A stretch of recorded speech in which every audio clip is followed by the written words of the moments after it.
Hello, everyone, and welcome to this session of Dr. Michael Explains. In this session, we're going to be discussing electrolyzed hypochlorous acid. It easily is one of the most significant sterilants that I have personally discovered. It can be used in the kitchen for cleaning and sterilizing salmonella on countertops. You can use it for immediate wound care when you get a cut that you then go to the hospital and get stitches for. This isn't something that you use instead of. It has a phenomenal sterilizing effect. It's used by dentists, wound care specialists, infectious disease specialists. It's used in restaurants, vets, dentist's office. And here's the story on it.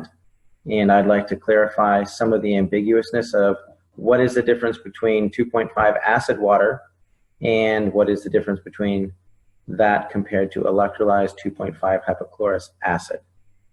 A lot of machines are toting that their ionizer produces 1.0 water to 12.0 water.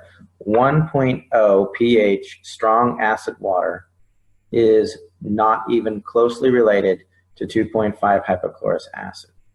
Anytime you bring the pH of water down, you create an acid. Just because it's an acid doesn't mean it's sterilizing. Soda, Sprite for instance, is 2.5 acid water. It's 2.5. But I wouldn't recommend that you start treating your wounds with it. Electrolyzed reduced hypochlorous acid has a salt solution that is in the machine that is used and ionized and then combined with a hydroxyl anion as a carrier, making hypochlorous acid. Let me explain. We're going to go to the screen sharing. We'll get through some of this. I'm going to start the slideshow here. Excellent. Hypochlorous acid first starts off with a dissociation of the water molecule. When water is dissociated with a large electric current, you basically separate hydrogen and hydroxyl anions. This releases molecular hydrogen, active oxygen, hydroxyl anions in a water that's been restructured for rapid absorption.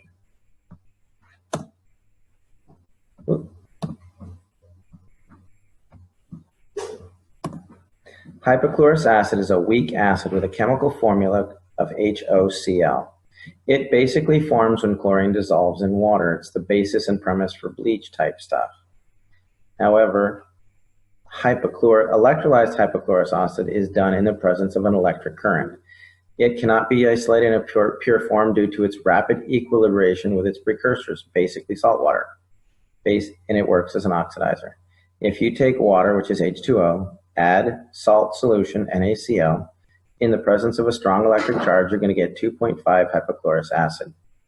This can be used in a number of ways for a number of reasons. Basically, what it does is it converts alkenes to chlorohydrins. Some people would say it denatures proteins, it breaks down cell membranes. Basically, if it's an infectious organism, it can destroy it pretty quickly. The best part about hypochlorous acid is that it naturally occurs in the body, and it's generated in the neutrophils. That's actually part of where they discovered it. It destroys bacteria, the invading bacteria in a system. And it has a biochemical agent that actually initiates the clotting process. Therefore, it makes it ideal for initial wound care. If you get a cut and you put hypochlorous acid on it, it's going to sterilize the area and initiate the clotting response. It's so effective that recent studies are actually underway testing the efficacy of using this to treat necrotic wounds. Infections, things like that, are totally resistant to current levels of antibiotics. A lot of the initial results are very promising. That doesn't mean that this is all you need. It just means that it's gaining knowledge and acceptability in the professional industry for wound care and infectious disease. It started off in 2009 with the FDA approval of electrolyzed hypochlorous acid, where it was cleared as a sterilant for reusable and durable medical and dental devices. Basically, it'll kill whatever's on it and make it usable again. The machine that they tested was a Sterilox unit, had a hypochlorous acid with 650 to 675 parts per million, et cetera, and it was a 24-hour test, and most of the results were rendered within 10 minutes. It's a single-use machine that generates the hypochlorous acid on site.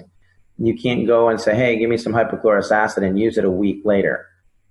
It has converted back to its original form, which makes it a saltwater solution. And you do need a salt water solution in the electrolysis chamber in order to produce this. Electrolyzing regular tap water without the addition of a salt solution will not meet the FDA criteria. Yes, you can produce 2.5 acid water, but you cannot create FDA-approved hypochlorous acid in an electrolyzed form. The FDA has not evaluated the SD501 in this regards, to the best of my knowledge. So here's what's going on. Electrolysis and salt solutions. Basically, as we discussed, if you introduce a large electric current to a water supply, you're going to break it apart by creating hydroxyl and a hydroxyl ion and a hydrogen ion. You need a significant level of electrolysis power in order to disassociate the water molecule. That will also disassociate the salt solution, meaning it'll break it apart. You can't break this apart chemically. It's not something that dissolves. You actually have to burst the bonds so that they temporarily reform to make this substance. When you take H2O and you break it apart, you get a hydroxyl anion and a hydrogen ion.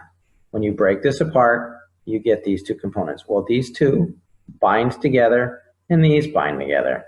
That gives you electrolyzed hypochlorous acid, also known as HOCl. It is extremely effective on anything that it touches. The disinfectant charts are pretty much speak for themselves. This is strong electrolyzed acid water of 2.6 or below. This is neutral water. This is an acid 2.6 acid water that's not hypochlorous acid, which means it comes out of a machine without a salt solution. And this is your basis for bleach. And these are some commercial grade sterilants. If you start looking, you've got Hep B virus, tuberculosis, AIDS, you've got salmonella, you got typhoid, you got enterovirus, bread molds, red yeast.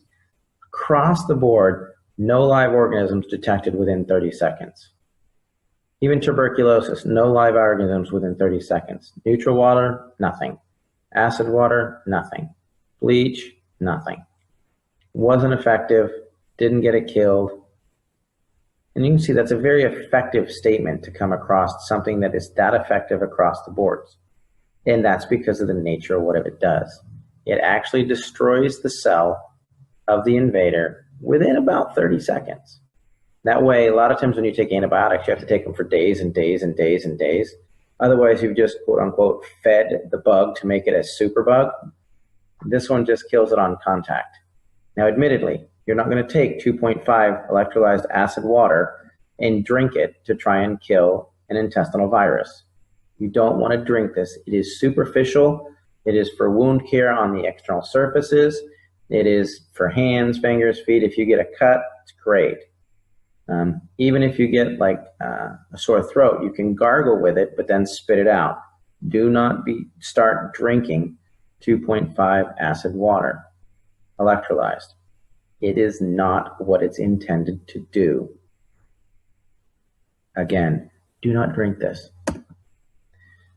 ATS Labs did an independent evaluation of the Enagix SD501 Super, and they tested it on a broad spectrum. They did staph, strep. In this report, they did strep and E. coli. On these slides, they did MRSA, which is kind of the bane of the hospital world right now. It's the methyl-resistant Staph aureus, and CRIPT, which is the Klebsiella pneumonia.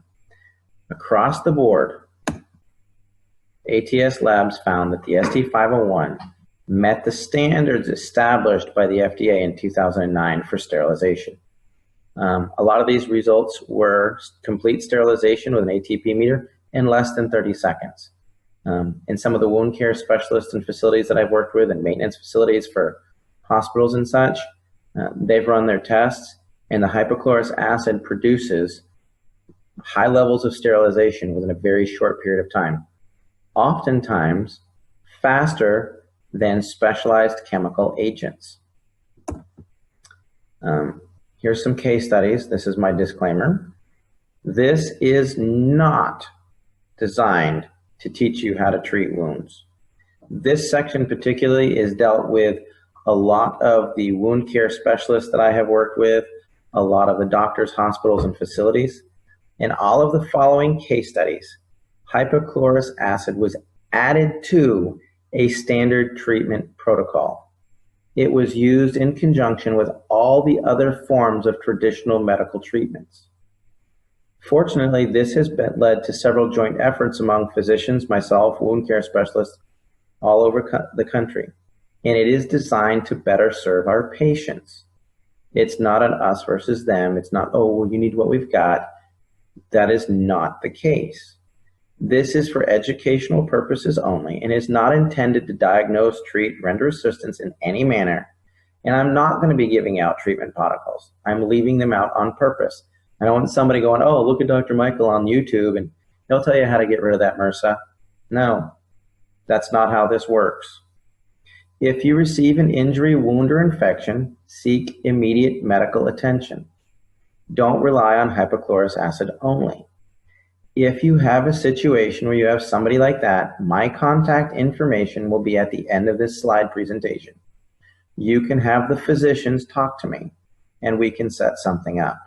I'm not going to go, oh, well, you soak it in this and you do that and you do this and you do that. That's not what this is for. We're trying to help get legitimate science with good studies that we can make this effective for everyone. With that said, let's begin.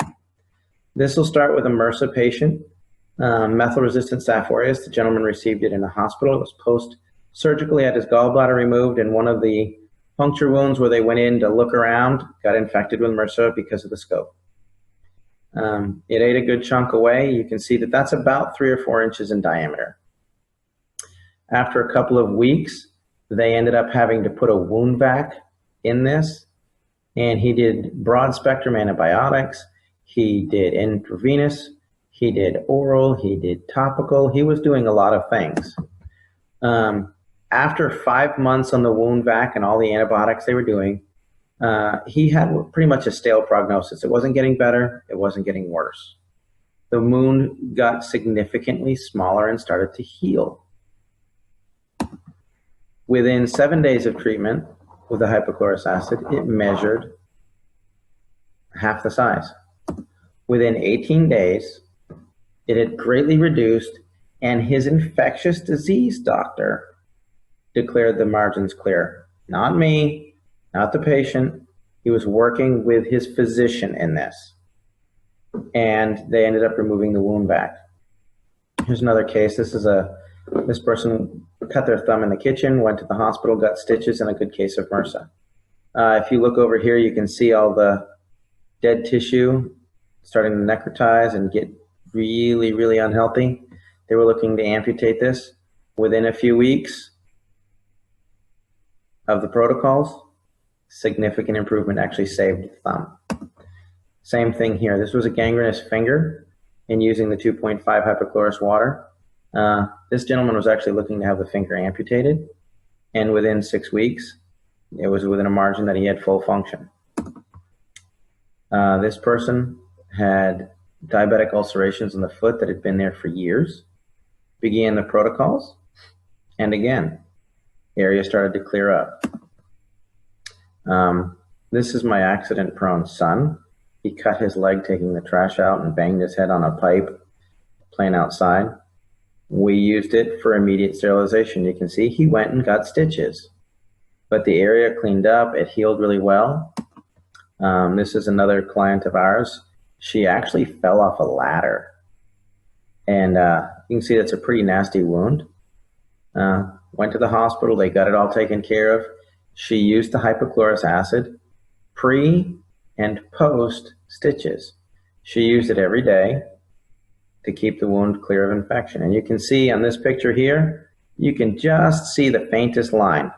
The doctor did an exceptional job stitching it up. We followed the doctor's protocols to a T, and it turned out really, really well for her. Again, this is another reason why I personally feel that the SD501 is the best electrolyzed reduced water machine on the market.